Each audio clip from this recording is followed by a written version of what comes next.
Hello, friends. I'm Robert Bevan, author of the Caverns and Creatures series of comedy fantasy novels and short stories. With me is Sam West. Everybody grab a beverage and get comfortable because Sam's about to talk about a conjuring spell. Oh God, am I? Today we're talking about Conjure Woodland Beings. Take it away, Sam. This is in contention for the best fourth level spell in the game. I'm pretty sure it's up there. Where something like Conjure Minor Elementals is just really powerful and can do a lot of things. This just breaks the rules of the game in a whole bunch of unfortunate ways. And once again, it's the fault of a really, really awful CR system that is in no way, shape, or form reflective of a thing's actual power. And this highlights it, I think, more so than anything else. I think Conjure Woodland Beings probably just is the nail in the coffin for the defense of the CR system, because you take a look at a single creature in here and you're like, well, this is the same as a 9th level caster. How is that CR? This spell is bananas. This spell will give you tools to your wildest dreams. This is a spell that if you're DMing for, you have to run it a certain way. You have to run it as written and just never give your players what the best outcomes are, or it just changes the game forever in ways that are far too busted to like be able to reasonably allow it. It's a gigantic problem of a spell. All right, now it does the way it's worded is very similar to Conjure Minor Elementals, which we covered a little while ago. Yes. So the main difference is that with the creatures themselves? Yeah. So for the listeners, conjuration magic is complicated and messy. So the first thing I'll note is that typically speaking, what happens whenever you cast the spell, you the player, when you cast it, choose the CR of the thing you want to summon. So you either choose 1 CR2, you choose 2 CR1, you choose 4 CR1/2, or you choose 8 CR1/4 creatures. Your DM then picks what creature is summoned. So they pick from the lists of the CR2, 1/2, and 1/4. They pick what monsters you get. This is annoying for a DM to navigate. It means if you take the spell, all of a sudden you need to have all of these at the ready, prepared, on hand to give to your players whenever they can cast a 4th level spell. Already that's a large burden. That's why typically what I would recommend for the other conjuring magic that's less powerful than this is just give that burden to the players. Say, hey, you figure out and have all these stat blocks on you. I don't want to deal with this. I will say yes to it. Just you can do the work. And they get a slightly more powerful spell.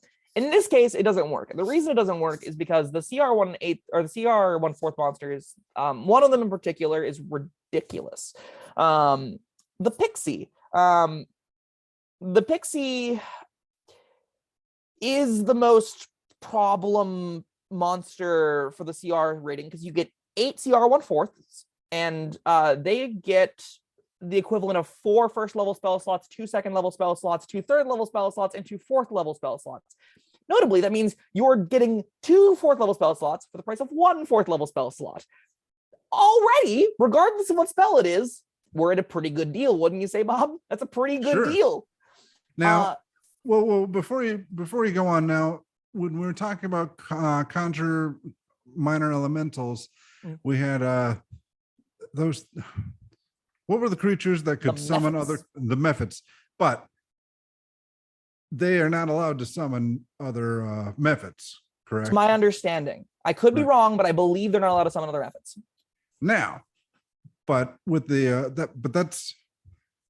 that's not a spell. That's not a spell. That's a variant feature. Now, but a pixie with a 4th level spell, say a pixie, druid, or ranger, that also has conjure woodland creatures. Now, is that different? So yes, when I say they have the spell slots, they basically, every pixie has a list of spells they can cast once each, and there are 4 first level spells, 2 second level spells, like class abilities. These list. Are pixie abilities. Yes. Okay. The exact list is Confusion, Detect Evil and Good, Detect Thoughts, Dispel Magic, Entangle, Fly, Phantasmal Force, Polymorph, and Sleep. The standout one that everyone should be concerned about is Polymorph. Any of these, if you got 8 extra casts of them for a 4th level spell slot, would be very good. Save maybe like Detect Evil and Good and Dispel Magic. Or sorry, no, Dispel Magic is really good if you get 8 of them. Entangle is really good if you get 8 of them. Like all of them are really good if you get 8 of them. Because remember, you get 8 There's pixies. not much that's really bad if you've got 8 of them. Yeah. So if you ever get 8 pixies, or if you get an assortment of pixies within the 8 CR 1/4 creatures you getting a just gigantic swath of spell slots. So as if this is the reason why players can't choose the CR monster they get, because pixies break the game in half. Polymorph is one of the best 4th level spells in the game. It is game warping in power, the ability to transform something into something else, change its hit points, changes in just the fundamental bits of it. It warps the game dramatically. If you can just turn the big bad into a sheep for a minute, that removes the big bad and all powers they have for a full minute from a fight. That's a massive encounter. Jeff, Sure.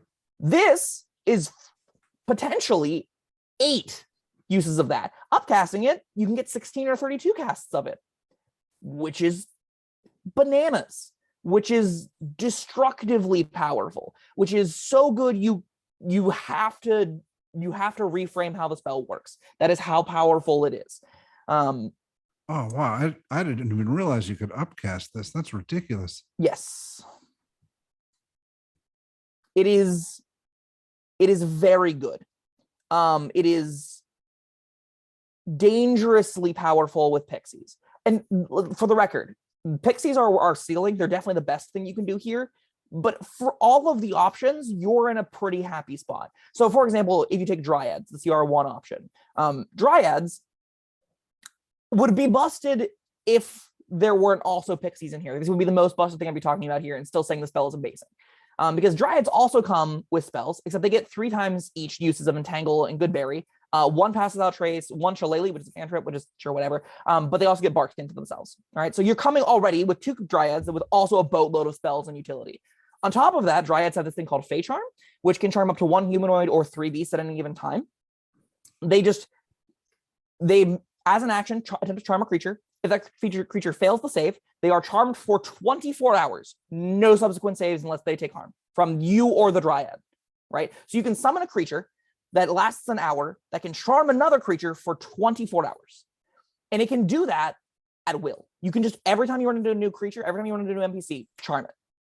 Once the creature passes the save, they're immune to it for 24 hours, granted, but this still gives you 2 creatures that can just willy-nilly throw out better charm persons. Like, it is crazy good. On top of that, you have this cool thing called Tree Stride, where they can walk between trees, so you have this super mobility and are able to peruse and like control giant areas.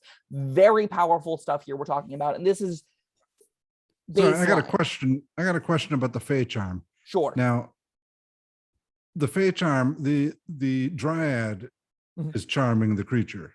Correct. So, I mean, the spell only lasts an hour with, if you get the maximum duration. Yep. Once that hour's up, if the Dryad is no longer there, is the creature still charmed? So let me check. I'm going to go with probably not. Yeah, because she's not charming it on behalf of the summoner or Correct. the conjurer. Yeah. Let's see. If the target can see the Dryad, it must succeed on a saving throw. It is under the Dryad's control, but notably, this is an important bit here before I forget. It also states that although the target isn't directly under the Dryad's control, it takes the Dryad's requests as favorably as it can. So it's functionally under the Dryad's control. If the Dryad says, protect me, to the NPC that it just charmed, it will jump in front of it and take damage for it as needed, right? There are a lot of ways to weaponize this. Let's see. I just wanted to make sure that it wasn't going to be charmed for what you said, 24 hours. Yes. So it does say the charm lasts until the Dryad is on a different plane of existence. So once the spell ends, the Dryad is shunted away and the charm ends. So yeah. So it's not going to be a 24-hour effect. But correct. The notably powerful thing about it, though, isn't necessarily the duration. It is basically for however long you had control the Dryad, you can charm a thing. You can also charm new things as you go. So if you go into a dungeon, for example, if you're fighting against a cult and you find a group of cultists and you manage to charm the first one secretively, you can kill all of his friends. He stays charmed to you because you're not harmfully acting towards him. You can kill all of his friends, move in through the dungeon, kill that one off to the side whenever you're ready, and you can grab a new one. You can do that 2 at a time, and you can keep doing that as long as you have the dryads at your command. Right. And you can just recast a 4th level spell, get it back to get it for an even longer duration. And that phase charm is a way that you can just continue to navigate the world like this.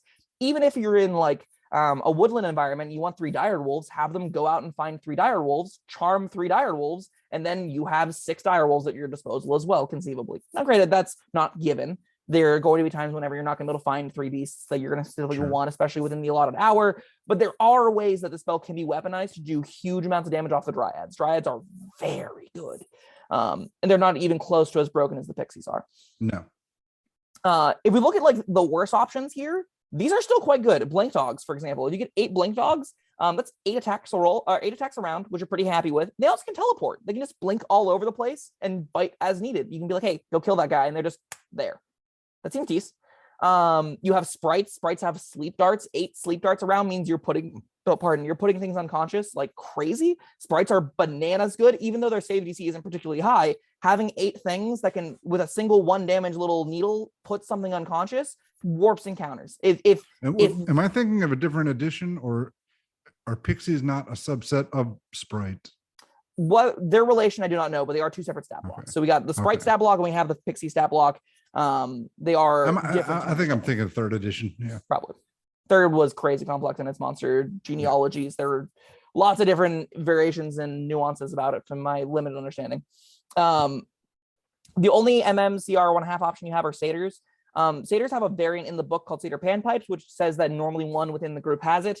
As a DM, because of how busted the spell is already, I honestly would be saying, fine, yeah, you can have the panpipes here, because they add a neat little interesting counter where they can like put everything around them to sleep, or not fear everything around them, or charm everything around them. That includes you and your friends. So I think they're actually a pretty neat option as far as trying to figure out how to weaponize satyrs to the best of your ability if they have panpipes. Without it, they're just worse than blink dogs, but it happens. Okay. They don't need to be that much better than blink dogs. I was going to ask. They're just a bunch of series of attacks, which is fine.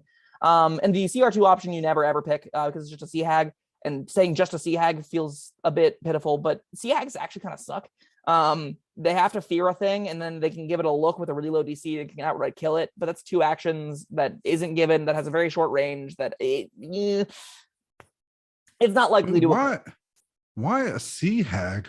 That's just CR2. Sea hags are CR2. Oh, all right. I mean, yep. Can you summon a sea hag if you're not in the sea? Yeah, you can summon sea hag wherever you like. Okay. Nature be damned. Put it wherever you'd please. That's the nature of conjuration magic. Summon a water elemental in a desert. Summon a air elemental underwater. Do what your heart tells you. Yeah, I get that, but I don't know. A sea hag just seems weird. Agreed.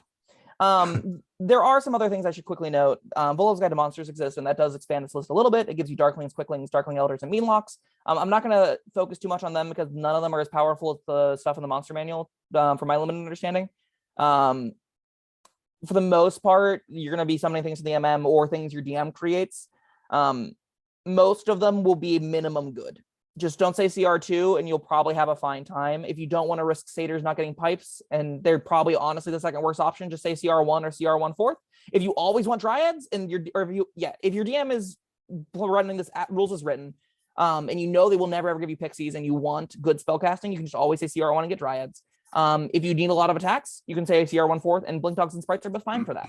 So like the minimum worst case scenario, even without pixies, the spell is bananas. With pixies, the spell is unusably powerful. It just warps the game wildly. What are the alternatives to pixies at that CR level? You can get blink dogs, pixies, or sprites. Okay, those are all right. Those are those. And notably, like because you get 8 of them, the CR1/4 is already the best option. And if you hit pixies, it's just like lottery. If you decide to like leave it to fate, roll a d6, and 1, 2, 3, 4, 5, 6, get a different monster.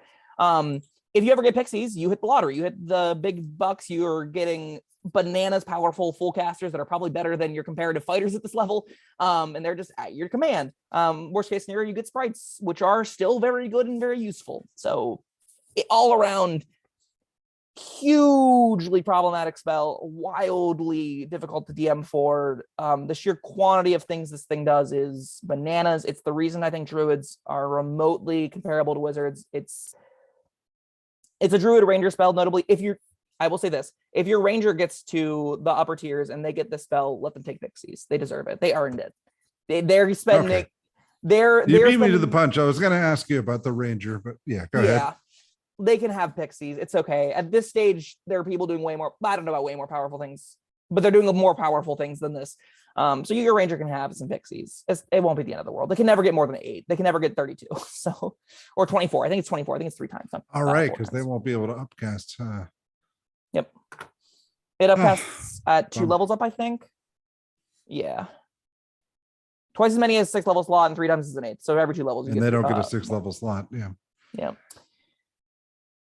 All right. Well, any closing thoughts on Conjure Woodland Beings? I would recommend if you're going to play with the spell. If you really want to play with the spell, to talk with your DM if you're not DMing. And if you are DMing, I would heavily recommend discussing removing pixies and letting them pick, because it's way less work for you. If they want pixies to be an option still, then you have to just I shouldn't say have to. I would recommend playing this rules as written and just never giving pixies, or giving like 1 pixie among a group of other things. But even then, giving them an extra polymorph. Like if you're going to cast polymorph anyway, you might as well cast this, get the pixie to do it for you. And then you also have everything else the pixie has. So Sure. If you're running this rules as written as a DM, it's going to be difficult to give out pixies. I wouldn't recommend ever doing it, much like I would never recommend giving out a deck of many things. It at its minimum is already going to be obnoxiously powerful. It with pixies is so difficult to manage that I, again, don't. Just figure out ways around it. This is a 5 out of 5 spell from power level. It is by far the most powerful spell we talked about. It is hard to. We haven't even did a deep dive as to all the different spells that happen, and it's so difficult to do that. It would take us an hour because all of them have great amounts of utility that they can bring to the table. All of the spells, even like just the entangle that dryads are getting 6 extra uses of entangle for a 4th level spell slot that you can position where you want over the course of an hour is great. Yeah, And that's pretty nuts. That's just one of the options that all of these things get. So, Sam's clothing thoughts are: be careful. This spell is a lot. This spell is absurdly powerful. This spell will warp the game around it. This spell will make the other players go, wow, why am I sitting here right now whenever that player is just winning the game? That is how good this kind of spell is, and use it carefully. All right. Well, that is Conjure Woodland Beings. Thank you for joining us, and thank you, Sam, for being on the show. And we will see you all later. Goodbye. Thank you for watching. If you found this helpful, informative, or entertaining, I'd really appreciate it if you hit the like button below. You needn't smash it. A gentle tap will suffice. If you want to see more videos like this, subscribe to the channel. And make sure you check out the links in the description, where you'll find my Caverns Creatures series of comedy fantasy novels, Sam's full review of the spell, and other fun things.